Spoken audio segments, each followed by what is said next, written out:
안녕하세요. 2차 조차 의차 김승환입니다. 저는 보통 컨텐츠 만들 때 처음부터 끝까지 구성을 잡아놓고 하는 편이거든요. 그런데 아직 오늘은 구성을 잡지 못했습니다. 왜 그러냐면요, 오늘 주제가 전기차 엑스포예요. 이게 3일 동안 진행이 되는데 새로운 내용도 워낙 많이 나올 거고 현장이라는 게 변수가 정말 많잖아요. 그래서 구성을 짜고 막 그 안에서 하는 것보다는 되는 대로 부딪혀 보려고요. 어떻게든 되겠죠. 이 자동차, 특히 전기 자동차 보는 사람들은 세 가지 면에서 좀 고민을 하는 것 같더라고요. 첫 번째는 일반 자동차랑 되게 비슷하게 보는 거예요. 뭐 예를 들어서 가격 같은 게 있을 수도 있고, 뭐 디자인,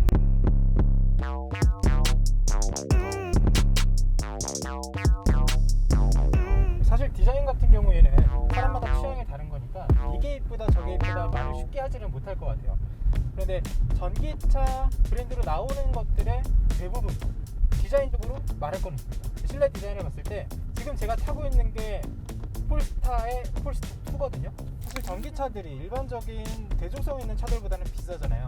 어쨌든 프리미엄급 가격대를 형성하고 있는데 이런 소재라던가 그런 것들이 제가 느꼈던 그 가격대의 차들보다는 조금 저렴하게 구성되어 있지 않나. 폴스타 2만 그런 게 아니라 아이오닉도 그렇고 EV6도 그렇고 테슬라의 모델 3도 그렇고 전기차들은 그런 점이 좀 공통인 것 같습니다. 대신 주행 성능 면에서는 내연기관 차들이 전기차를 따라오기 어렵죠. 전기차는 처음부터 직발성도 굉장히 좋고 속도, 가속력도 붙는 게 굉장히 빠르게 올라가기 때문에 엔진이 서서히 끌어올리는 그런 느낌이랑은 주행감부터가 다릅니다. 폴스타2가 처음 나왔을 때 싱글 모터는 5,490만원, 듀얼 모터는 5,790만원이었거든요. 모터가 두 개 들어가면 당연히 힘이 세지고 뭔가 주행 성능도 더 좋아지겠죠. 그런데 많이 팔린 건 싱글 모터였습니다. 우리나라 법규상 전기차 지원금을 받을 때 5,500만원을 넘어가면은 절반밖에 못 받아요. 그래서 폴스타가 내놓은 게 5,490만원, 딱 10만원 모자라게 내놓은 거고, 이제 5,790만원이라고 하면 300만원 차이니까 추가하면 되지 라고 생각할 수 있지만 보조금을 생각하면 사실상 1,000만원 받을 보조금을 500만원밖에 못 받게 되는 거잖아요. 그럼 300만원에 500만원을 추가해서 사실 실제로 내가 내는 돈은 800만원 차이가 나게 됩니다. 그렇다 보니까 많은 분들이 보조금을 생각해서 가성비를 생각할 때 싱글 모터를 많이 구입하게 되는 거죠. 이제 생긴 거로 얘기를 하자면 이 차는 사이드미러가 굉장히 독특해요. 테두리가 거의 없다시피 합니다. 실제로 사이드미러는 좀 작은 편인데 거울은 커요. 시야각도 굉장히 좋고요. 일부 구간은 블록 거울로 되어 있어서 각도별로 안 보이는 구간을 최소화해 준 것도 확인할 수 있습니다. 이 차를 탔을 때 개인적으로 가장 좋게 생각하는 건 내비게이션입니다. 수입차 같은 경우에 내비게이션이 정말 못 쓸 것들이 많잖아요. 차주 인터뷰 하다 보면 수입차 타는 분들이 다 내비게이션 못 쓰겠다라고 하는데 이 차는 내비게이션 쓸만해요. 그 이유는 순정 내비가 아니라 티맵이 들어가 있기 때문입니다. 지금까지 전기차들을 운전한 게 아이오닉 5랑 EV6 그리고 소울 그리고 테슬라 모델 3까지 시승을 해봤었는데요. 그 중에서 승차감은 좀 상위권이라고 할 수 있을 것 같아요. 이게 그럴 수밖에 없는 게 사실 이 차는 볼보의 XC40 리차지 그리고 C40 리차지, 그러니까 볼보에서 제작하고 있는, 만들고 있는 전기차와 같은 플랫폼을 쓰고 있습니다.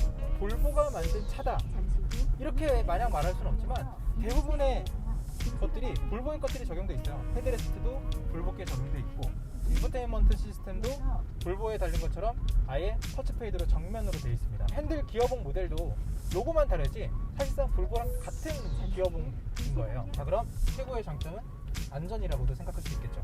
볼보처럼 안전등급도 똑같이 나오지 않았나요? 볼보랑? 맞습니다. 네. 그래서 이 차의 장점을 꼽으라면 다 어차피 볼보 거잖아요.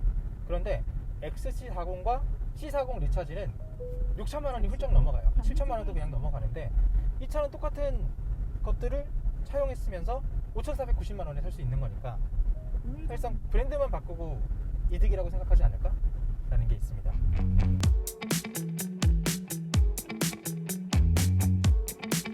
자, 이제 이 차의 단점으로 넘어가 볼까 해요. 시승차를 타는 거라서 그렇게 오래 타는 건 아니지만 타자마자 한 5분 만에 느낀 게 있습니다.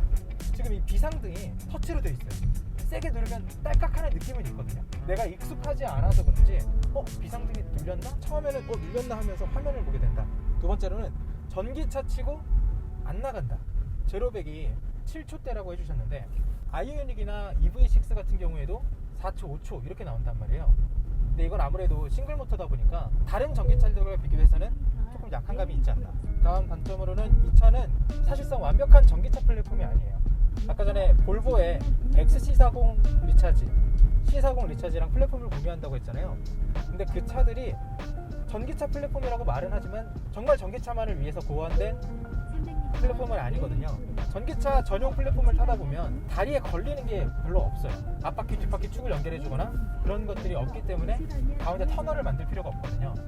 하지만 볼보는 아직 내연기관 플랫폼을 약간 변형해서 전기차용으로 쓰고 있는데 뒷자리를 보면 이 아래쪽에 우뚝 솟은 게 있어요. 전기차는 보통 아래에 플랫하게 배터리를 깔도록 플랫폼이 이렇게 형성이 되어 있는데 이거는 내연기관 차를 개조해서 만든 플랫폼이다 보니까 배터리를 여기다 넣어놨습니다. 그래서 공간이 어쨌든 줄고 균형감, 무게감이 고르게 배분되지 못하는 단점이 있죠. 지금까지 좀 기계적인 면, 하드웨어적인 면을 둘러봤다면 제가 생각할 때 이 차의 최대 단점은 소프트웨어적인 면이 아닐까 생각합니다. 이 차 자율주행 가능한가요? 레벨 2 적용되어 있습니다. 요즘 같으면 레벨 3가 한국차에도 기본으로 돼 있고 현대에서는 올해 연말 자율주행 레벨 4를 도입한 차를 출시한다고 광고를 하고 있죠. 레벨 1단계가 그냥 정속주행, 크루즈 컨트롤이면 레벨 2는 앞차와의 거리를 조정해준다. 레벨 3는 고속도로에서 어느 정도 차가 알아서 핸들도 꺾어주면서 운전을 한다. 레벨 4는 신호가 있는 시내에서 차가 스스로 운전을 할 수 있을 정도가 된다. 레벨 5가 되면 완전 자율주행인데 지금 전기차 만드는 업종의 대부분이 레벨 3를 도입하고 있을 때 지금 폴스타2는 아직 레벨 2밖에 오지 못했습니다. 볼보가 전기차에 늦게 뛰어든 것도 있고 아직 다른 것들에 비해서 투자라던가 개발의 속도를 내지 못하고 있다는 뜻이 될 수도 있을 것 같습니다. 여기서 타신 분들 반응은 좀 어떤가요? 딱 중간 포지션인 것 같아요. 아이오닉을 고려하자니 디자인이 마음에 안 들고 그렇다고 해서 테슬라를 구매하자니 이제 비용적인 부분이 너무 부담이 되고 그래서 폴스타가 가격적인 부분에 있어 주행거리 대비 가격적인 부분이 조금 저렴하다. 그리고 디자인적인 부분이 좀 이렇게 호불호가 그렇게 많이 갈리지 않는 디자인이다. 그렇죠. 라고 말씀하시는 분들이 거의 대부분이었고요. 아무래도 지금 볼보가 크게 뛰어오른 게 디자인이 바뀌면서 엄청나게 인기가 많아졌는데 같은 디자이너가 이 차도 디자인한 거잖아요. 그렇죠. 네.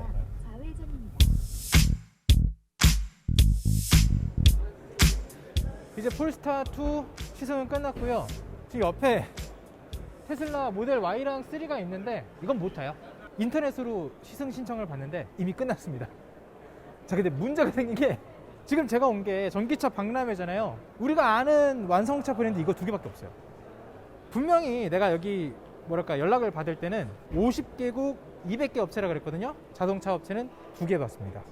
어쨌든 사람들이 전기차 볼 때 다른 차랑 비교하는 게 내연기관 차랑 비교하면서 디자인 보고 가격 보고 성능 보고 한다 그랬잖아요. 성능은 여러 가지가 있겠지만 그 다음이 소프트웨어라고 말씀드렸죠. 이제 마지막은 배터리입니다.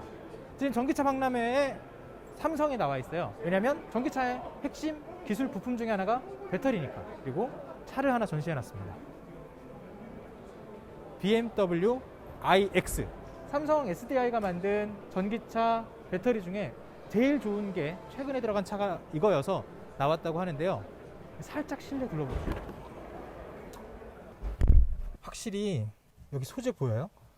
시트 포지션 조정하는 건데 보이려나? 뭔가 유리 같고 막 크리스탈 같고 막 그래요. 이쪽도 뭔가 나무에 가죽에 확실히 좋긴 좋다. 근데 그거 아세요? 이 차는 1억을 훌쩍 넘겨요. 내연기관 차랑 전기차 시장을 볼 때 기존 내연기관에서 잘 나가던 브랜드들이 잘 나갈 필요가 없거든요. 근데 여전히 사람들이 BMW, 벤츠, 전기차를 선호하는 건 벤츠, BMW의 성능이 좋아서가 아니라 벤츠, BMW가 갖고 있던 헤리티지도 있고 그리고 이렇게 전기차는 못 만드는데 차 인테리어는 잘하는 거야. 그 이유가 있지 않을까? 라는 생각입니다. 어쨌든 지금 삼성에서 제시하고 있는 표를 보면 이렇게 합니다. 처음 만들어졌을 때, 두 번 만들어졌을 때, 이때까지는 내용이 별로 없는데 3단계 2017년부터 30분만 충전하면 80% 된다. 500km 갈 수 있다. 지금 현재 출시하고 있는 방금 iX에 들어간 거는 2021년도에 나왔는데 5세대 버전이고 20분만 충전하면 80% 충전할 수 있고 620km까지 갈 수 있다. 여러분이 관심 갖고 있는 차가 많이 있으면 그런 거 막 설명해 드리고 싶은데 지금 보여줄 수 있는 차가 사실상 몇 개 없어서 어떡하지? 관심 없는 차도 한번 보실래요?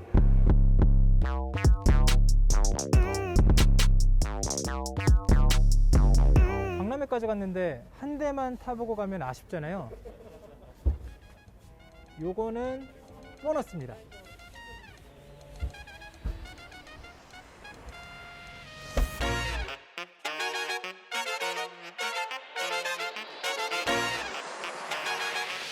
일단 지금 타는 차는 마이브의 M1이라는 차량입니다.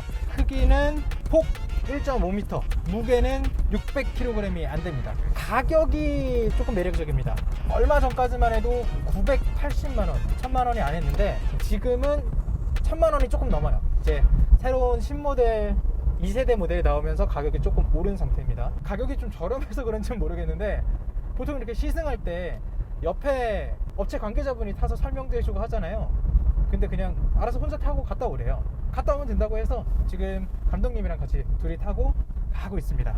이 차 일단 최고 시속은 80km까지 가고요. 최대 100km까지 운행을 할 수가 있습니다. 이게 초소형 경차는 법규상으로 어차피 고속도로 못 타요. 시내 주행하기에는 뭐 적정한 거리가 아닐까. 그리고 거리가 늘면 늘수록 좋잖아요. 근데 이 차는 거리가 늘어나는 게 어렵습니다. 왜냐면 초소형 경차 같은 경우에는 600km로 무게가 제한이 되어 있어서 배터리를 더 실어서 거리를 늘리려고 하면 무게가 늘어나서 초소형 경차가 아니게 돼요. 그럼 또 이제 세금적인 부분이라던가 메리트가 사라지는 거죠. 이 차를 탔을 때 장점이라고 생각되는 거는요, 여기 앞에 인포테인먼트 시스템 보실래요? 이 정도 화질과 영상까지 재생되는 인포테인먼트 시스템, 국산 완성차 업체에서도 쉽게 볼 수 없는 그 정도 퀄리티가 아닌가?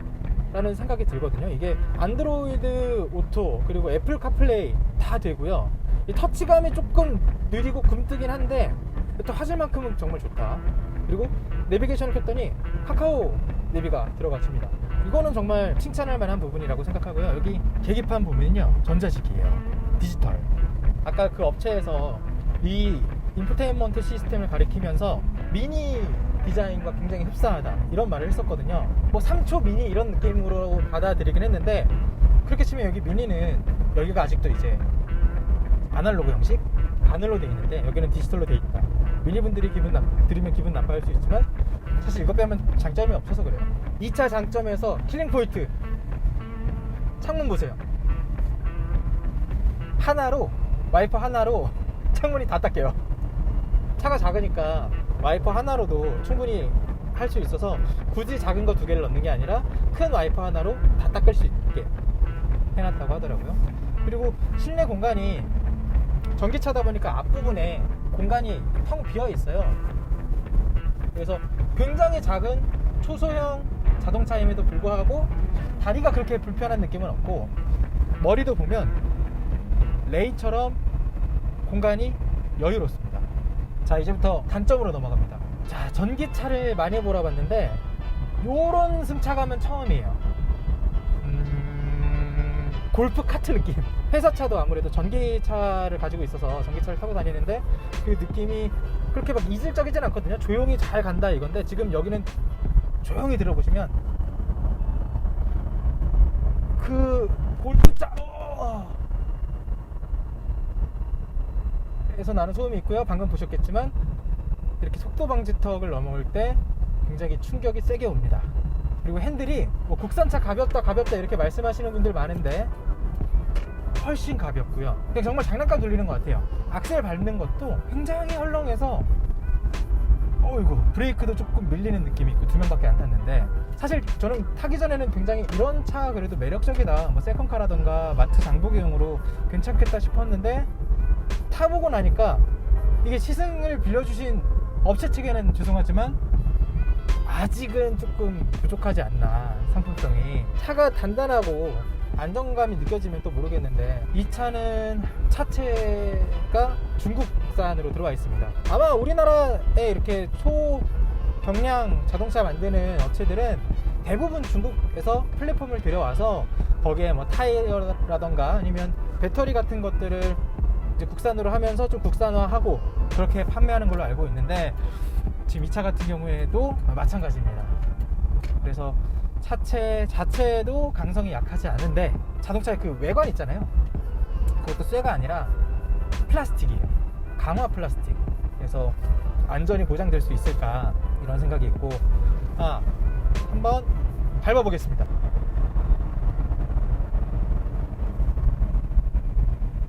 와, 근데 이게 저속에서는 브레이크가 잘 밀리고 고속 엑셀도 잘 안 밟힌다 싶었는데, 또 속도가 한 5, 60까지 올라갔다가 브레이크를 밟으니까 그건 또 잘 잡아주네요. 마지막으로 이 차를 어떤 분들이 사면 좋겠다 생각을 했을 때, 사실 이게 1000만원짜리 차니까 싼 맛에 타실 분들 있잖아요. 사실 그런 니치마켓을 공략하고 나온 차량인데, 진짜 솔직히 말하면 이 차를 1000만원 주고 사지 말고 경차를 중고차로 사세요. 경차도 완전 안전하다, 이렇다 할 수는 없지만 안전에 있어서 정말 이렇게 걱정될 정도라, 차체도 플라스틱이니까 저는 추천드리지 못하겠습니다. 자, 이제 저희 시승 거의 끝났는데요. 이 차를 몰다가 알게 된 이 차의 되게 특이한 장점일지 단점일지 모르겠는 일이 하나 있습니다. 제가 차를 시승하는 컨텐츠를 하고 있다 보니까 되게 많은 차를 몰면서 하차감? 이런 생각은 해본 적이 없거든요. 솔직히 요새 외제차 많아져서 차 지나간다고 해서 막 우와 이러진 않잖아요. 이 차 지나갈 때 마주치는 차량에서 이 차를 보고 우와, 입이 막 우와 이러는 분들을 봤거든요. 이게 관심 받고 싶으신 분들이면 추천할 만 할 것 같아요. 자, 다음 코스로 뿅.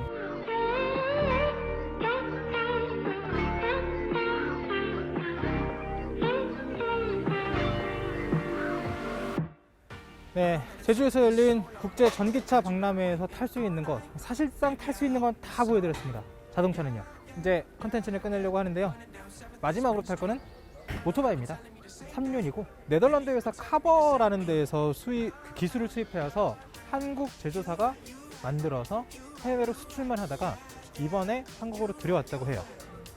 보조금 생각하면은 한 880만원에서 1200만원 정도 살 수 있다고 하는데, 주행하는 거 한번 보세요. 이게 안 쓰러진답니다. 막 휘청휘청 할 거예요.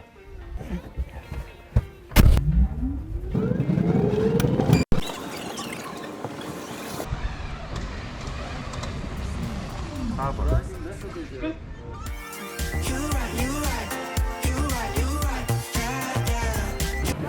오.